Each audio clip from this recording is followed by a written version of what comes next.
Grab your pre-workout meal. I have the usual concoction. Let's go train legs.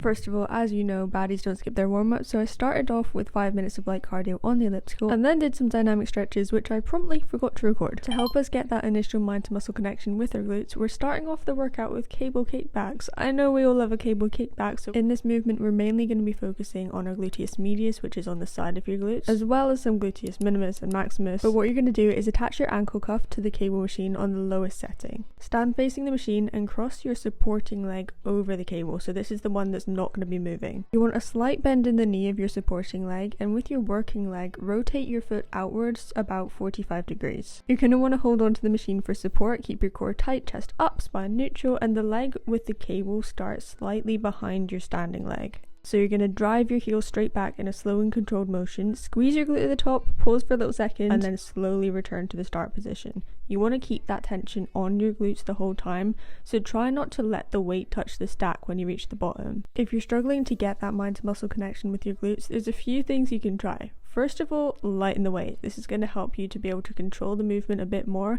and the second point links into that, which is slow down the movement. Thirdly, a lot of people find it helpful if you just put your hand on the muscle that you're trying to work. Not like in a weird way, you know, just sort of a subtle way to help you get that mind to muscle connection going. It can also be helpful to think about initiating the movement with your hip rather than just bending your knee and pushing your knee backward. But we're going to be doing 3 sets here. First set, you're doing 10 to 12 reps. Then you're going to switch leg and do 10 to 12 reps. Then we're going to rest for 30 seconds, get straight back into it, but this time we're going to lower the weight and do 12 to 15 reps.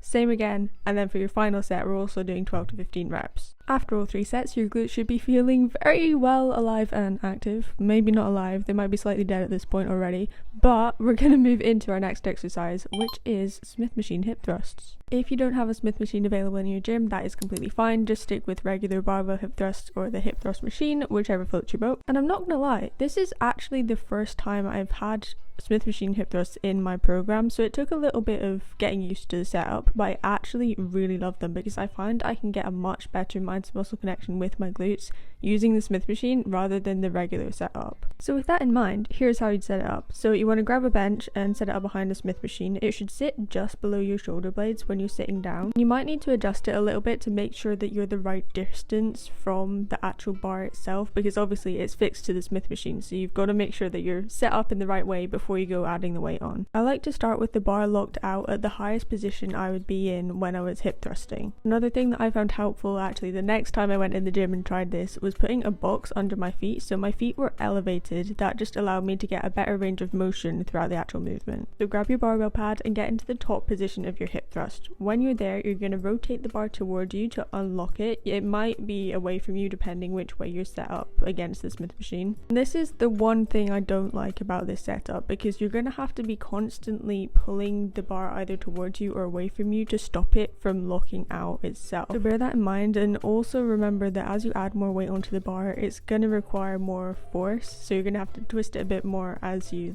do the thrust. When you're in it, your feet should be shoulder width apart, slightly pointed outwards, and your ankles stacked underneath your knees. You're going to unrack the bar like we said, keep your chin tucked and your core tight. We're mainly targeting the glute max here, so you're going to drive through your heels, lifting your hips up at the same time, and at the top your hips should be fully extended, your knees at about 90 degrees, and squeezing your glutes as hard as you can. You want to avoid overextending your lower back at the top, keeping your rib cage down, and then when you're lowering down to the bottom, make sure you're not overarching your lower back when you get there, and really just try to picture your whole upper body as a stiff board. So the point where your upper back touches the bench, that is your hinge point, and you're keeping everything tight and then hinging and thrusting from there. I know it's going to burn girly, but do not rush your reps. We want to get as much out of this exercise as possible, really feel those glutes working. First of all, you're going to do a little warm-up set with either no weight or light weight on the bar, just so that we can get the movement down and get ready for some heavy lifting. Then for our next set, we're going to work up to it. So we're going to do 12 to 15 reps of a slightly heavier weight. Once you've done your first set, we're going to rest for 90 seconds to 2 minutes, and then we're going to up the weight again. This time we are doing 10 to 12 reps. After that, another 90 seconds to 2 minutes rest, and we're going to drop the weight back down to what we had before and do another 12 to 15 reps. Here's your little reminder to stay hydrated. Honestly, me and my electrolytes are hand in hand at the moment. It's been an absolute game changer, and now I do not go to the gym without them. Next, we're moving on to unilateral exercise for the glutes. So a unilateral exercise is basically just a single leg movement. And this time we're doing 2 sets of 12 to 15 reps of cable step ups. Now if you're anything like I was when I first tried this movement last year, you'll be like, how the heck do I set this up? But don't worry, I've got you, girl, because I'm going to take you through it. So first of all, you're going to set up a bench about a foot width away from the cable machine. Then you're going to attach a D handle to the low pulley on the cable machine and hold the handle in the same hand as your working leg. Your working leg's the one on the bench, by the way. So step up onto the bench, holding onto the cable machine for support, because that's also going to allow you to lean more forwards into it, so you're getting a little bit more out of your glutes. Your non-working leg is going to be extended out behind you, and you want as much length through that glute as possible. Okay, so from that top position, you're going to keep leaning forwards but slowly lower down towards the ground. Now when you get to the bottom, you don't just want to completely step down because that'll take the tension off of your glutes. So what you want to do is stay in that position with your back leg extended out behind you and just touch the floor with your toe, and then drive through the heel of your front foot to return to the start position. Really squeeze your quads and glutes on the way up, and I like to do a little pause at the top as well, just to make the most of that contraction before going back into the next rep.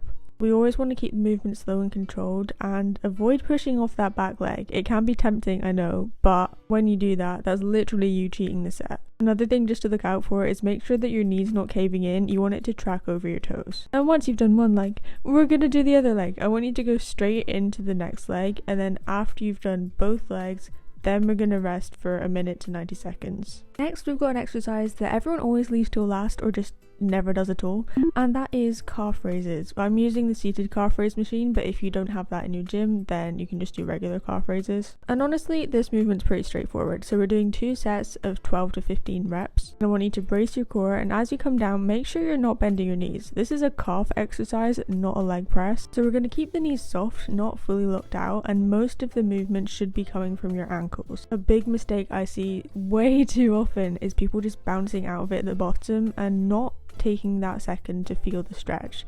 So at the bottom, really get the biggest range of motion you can and sit in that stretch for like 1 or 2 seconds before reversing the movement and pushing back upwards. This will make your calf raises feel a lot more intense if you've not slowed them down like this before, but trust me, you will get a lot more out of them than just bouncing, you know? Next up, we're doing 2 sets of leg extension. So the first set, we're going to do 8 to 10 reps, then we're going to rest. And then the second set, we're going to do 10 to 12 reps with a slightly lighter weight. So when you're setting up, you want to adjust the backrest so that your knees are in line with the pivot on the machine, and then the pad should be just above your ankles. Grab the handles, brace your core, and I like to think of this as sort of squeezing the weight upwards with my quads rather than just sort of pushing it, if that makes sense. And at the top, you're going to pause for a second to really feel that burn in your quads before slowly lowering back down. Make sure the weight doesn't touch the stack at the bottom, and then repeat for reps. Now we're moving on to an exercise that's going to target our glutes, hamstrings, and a bit of lower back as well. The glute focused hyperextension. This one you'll need a hyperextension bench, but if your gym doesn't have one, do not worry, because you can do a very similar setup using a bar, like a barbell and a squat rack. So I'll link a little short showing you how to set it up. So you're going to adjust the bench so your hips are just above the pad, about like where your pant line is, girly. This is going to allow us to get a full range of motion from the hips. You want your feet flat on the foot plate. That was a bit of a tongue twister. But anyway, you want to turn your toes out slightly at about 45 degrees and press your heels in to maximize your glute engagement. You can do this with or without a weight. I usually like to grab a kettlebell or a dumbbell. You want to keep your spine fairly neutral or slightly rounded with your chin tucked a bit and your core engaged. In the lowering phase, you're going to hinge at the hips and lower your torso slowly until you feel the stretch in your glutes and hamstrings. Then, to raise yourself back up, you're going to drive through your heels and squeeze your glutes. I want you to think about the movement like a bit of a hip thrust. So you know how in a hip thrust you're thrusting your hips forwards? I want you to do exactly the same movement into the pad on the hyperextension bench. This one can take a few attempts to get used to, but once you get it down, then you can get a really good contraction in your glutes. And that is leg day complete, girly. Congratulations. Remember to do some cool down stretches. I usually just do very similar stretches to the dynamic ones I do at the start of my workouts, but I just hold them for a bit longer. Go get your post-workout meal. It's super important that you eat after training because we want to replenish those glycogen stores, get muscle protein synthesis going, so that your muscles can like repair, recover, and grow. So thank you so much for watching. I hope you enjoyed the video, and let me know if you try the workout. Also, drop a comment, make sure you subscribe so you don't miss any more videos. And if you want to learn actually how to grow your glutes and like the science behind it, because having one workout is great, yes, But when you know what is causing your glutes to grow, then you can optimize your training and get the most growth possible, which is obviously what we want. So you're going to check out this video next, and I'll see you over there. Love you so much.